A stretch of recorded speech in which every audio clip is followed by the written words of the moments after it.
Hello, and welcome to the JCPS Toolkit Training on Modes of Instruction and Student Practice Toolkit with a focus on problem-based learning. I'm April Bemker, MTSS Engagement Resource Teacher with the AIS Zone, working with middles and high schools. With me is Dominique Dobson, who works in the AIS Zone with elementary schools. Please take a moment and type or write down the case-sensitive bit.ly that is on the screen so you will have access to this presentation and all the resources for future reference.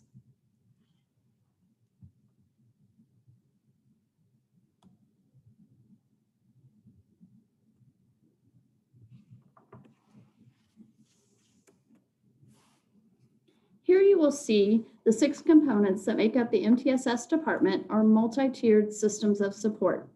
MTSS focuses on overall school improvement by aligning resources and support for both teachers and students. We provide multiple levels of support for learners that address academic, social, emotional, and behavioral needs and produce professional development that is aligned with schools and the district as a whole. This concept map shows a visual of the departments within MTSS. The MTSS Academic Department provides teachers with Tier 2 and Tier 3 intervention and academic support. The supervisor and point of contact for this department is Donna Lawson. The MTSS Behavior Department supports schools in implementing school-wide behavior systems and frameworks, including PBIS and restorative practices. The supervisor and point of contact for this department is Sandra Hensel. The goal of our department, the MTSS Engagement Department, is to increase student achievement by equipping teachers with high-yield instructional practices to maximize student engagement. The supervisor and point of contact for our department is Dr. Naomi Brahim. Here are the 6 MTSS toolkits. By clicking on the toolkit image, you will access the MTSS department webpage and each toolkit. The Modes of Instruction and Modes of Student Practice Toolkit is focused on the manner in which teachers provide the components of instruction. It is divided into 2 sections that include the modes with which teachers deliver instruction to students during the body of a lesson and the modes with which teachers facilitate student practice in authentic ways. To be clear, teacher modes of instruction must occur prior to practice, as the intent is the teacher sets a student up for success with more authentic and independent activities. The high-yield practices in this toolkit will equip teachers with the tools they need to be well-versed and fluent in both these areas so that their students achieve at high levels. Today, we are going to focus on one mode of student practice, problem-based learning.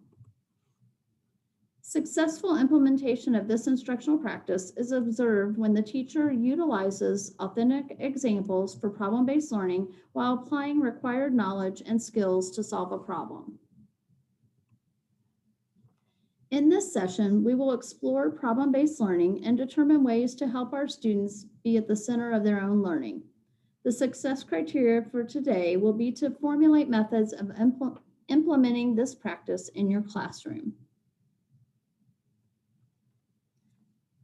Once students have been taught problem-solving strategies and have a foundational understanding of content, problem-based learning is an effective mode of practice to help students apply the content and garner a deeper understanding through the use of authentic problems. John Hattie, an educational researcher and author, shared in his book, 10 Mind Frames for Visible Learning, the following. Problem-based learning is a method that involves using a problem to present learning material, originated in the tradition of focusing instruction more strongly toward the learner.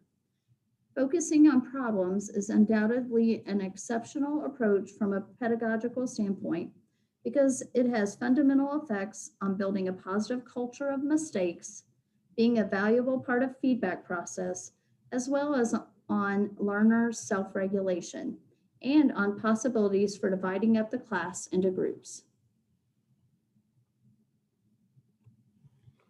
Before we get into more of the specifics of problem-based learning, please take a moment to reflect on your current teaching and pause the video if you'd like. Think about the quote we just shared. Do you focus on problems in your classroom and use them to build a positive culture of mistakes, to facilitate the feedback process, to develop learners' self-regulation, and to create possibilities for instructional groups.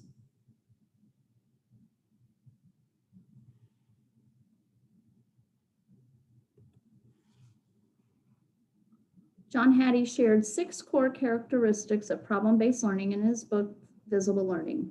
They are: learning is student-centered, learning occurs in small groups, a tutor or teacher is present as facilitator or guide, authentic problems are presented at the beginning of the learning sequence, the problems encountered are used as tools to achieve the required knowledge and the problem-solving skills necessary to eventually solve the problem.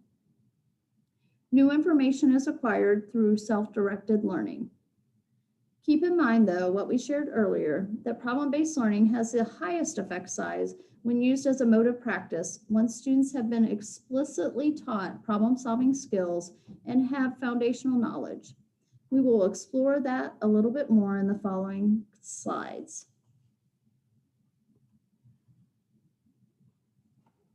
Thinking about the first core characteristic we just mentioned, learning is student-centered, it's important to make sure students are at the appropriate level of learning in order to be successful with problem-based learning.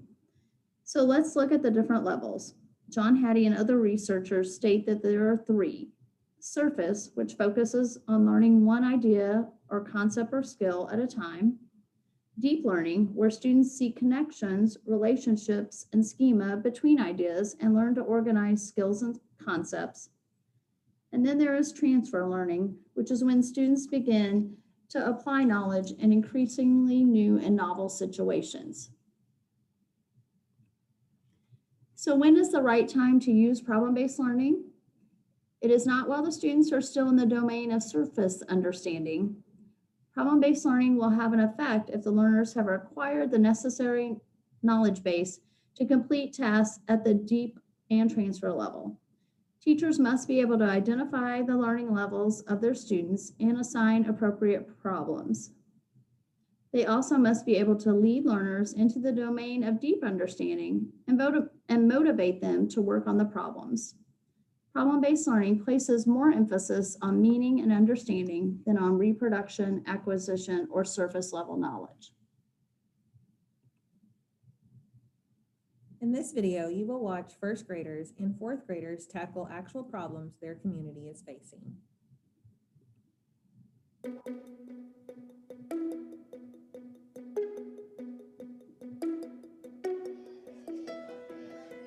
So how can we improve it so that it's clear that there's more than one thing? They could just go to the tab that says that category. The subcategory of what makes an ecosystem healthy. Awesome ideas. We're gonna share Because our students solve real-world problems, they see themselves as important, thoughtful people who are able to grapple with really tough problems and make decisions that have meaning.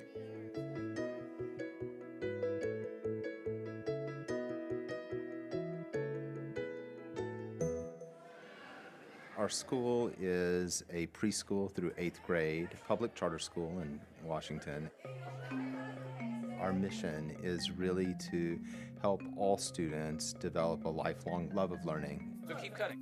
Problem-based learning is at the heart of what we do. We think that learning is really important, but it's for a purpose. And that purpose for our kids is to solve some kind of problem that's important to them and to their lives.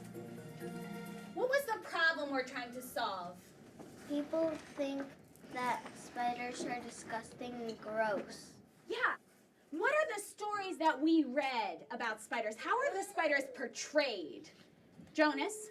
In a horrible way. People think that spiders are like scary or dangerous, and actually they're not.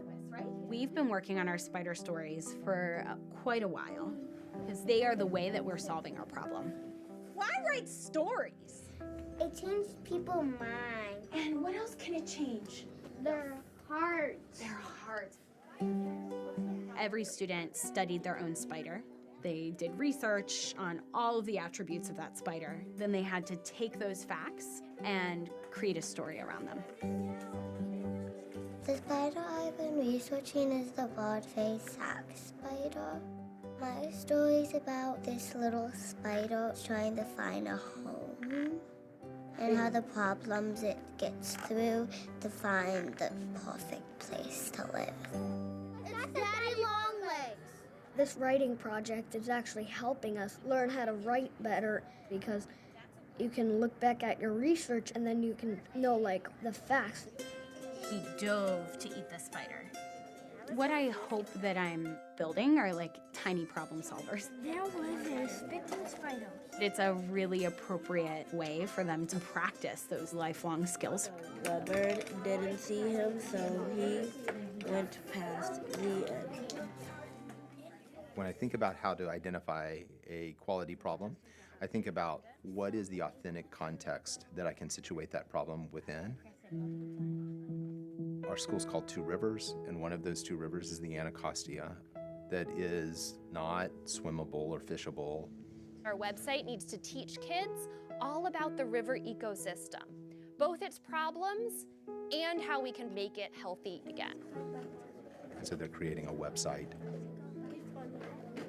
So start to think about this third question. What changes can we make to improve? We get to teach kids about the Anacostia and what makes the ecosystem healthy. Partnering with the Anacostia Watershed Society is giving kids the idea that this is a real-world connection. We work with Two Rivers. The students are really taking part in an authentic restoration project. I like that the topic isn't taught to you. You have to like figure stuff out. We go on field studies so we can see what it actually looks like. Then solutions like rain barrels, wetland plants. It's not that we're looking at, what's happening with the rainforest. Everything that they do every day is impacting the water. Zoom in, zoom in. It's much more powerful for them to be involved in something that's part of their own community. As kids move through our school, they all are working within these problems. Did it make you like the spiders a little more? Our youngest kids are working on projects that speak to things in their immediate environment. Interesting. But as kids move forward in class, they work with more philosophical kinds of problems outside of their direct community. Is your conclusion covering a variety of stances on gene editing? So what we want kids to be able to do is get in the practice of weighing information, of grappling with really difficult things that don't have clear answers, considering different points of view, considering different points of data, asking for expert opinions, and ultimately coming up with a solution. Those are things we all do every day in our lives, and they make our work better. And so we want kids to be able to do that. Oh my gosh, we have a Twitter, Facebook, and YouTube.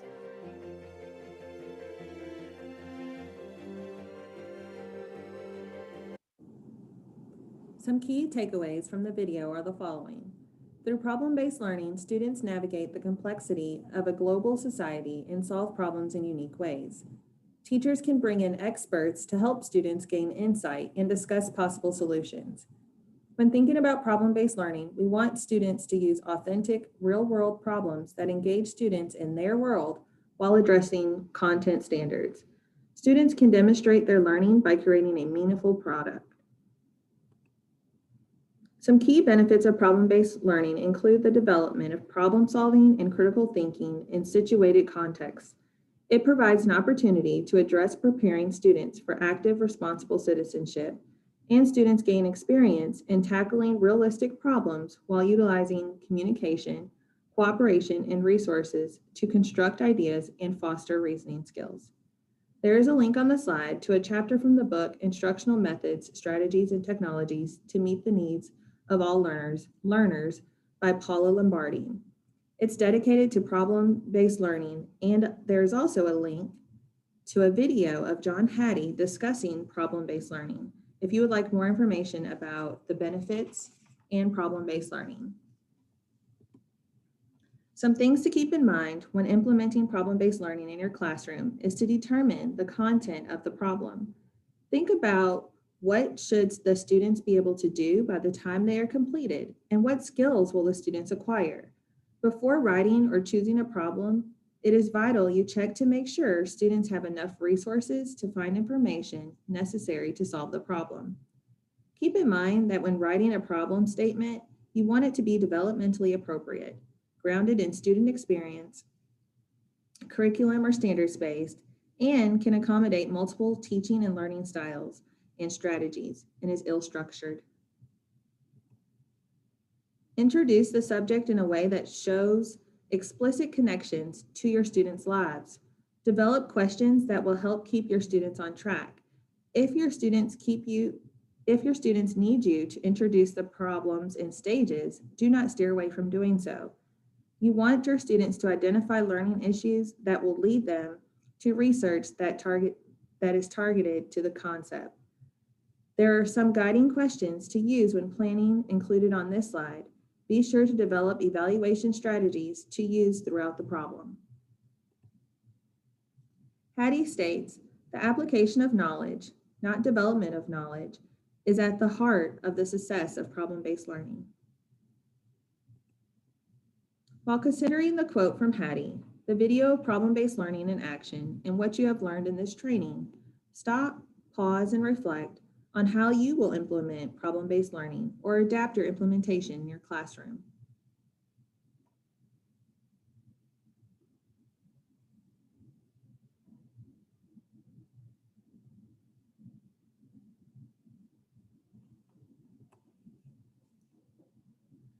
Culturally responsive teachers realize not only the importance of academic achievement, but also that of maintaining cultural identity and heritage. Culturally responsive teachers build a classroom community through cooperative learning, differentiated instruction, peer teaching, and reciprocal teaching. Knowing the backgrounds and cultural norms for students within the classroom will lead to more engaging and effective instructional practice. This is culturally responsive approach should be utilized to reach as many students as possible in the classroom. Implementing problem-based learning will support this type of classroom community. Students with exceptional needs must practice skills with a high rate of success. Scaffold supports are used to assist students who may not be able to complete a given skill independently. Opportunities for frequent practice are needed for students with exceptional needs to become fluent in a given skill. Some considerations that teachers should make when using problem-based learning include: align instructional strategies to student learning needs, identify instructional approaches that will support students in understanding foundational knowledge related to learning outcomes, and ensure there is time for independent practice, which is critical for retention. So what is next? During an upcoming PLC, be sure to discuss ways you can explicitly teach problem solving and problem-based learning strategies with your students. You can use the PLC High Yield Practice Planning tool that we have linked on this slide to help you with the process. Here are some additional problem-based learning resources on this slide. Thank you for joining us to learn more about problem-based learning. If you would like more information about the MTSS toolkits and other high yield practices, please visit our department website. Thank you.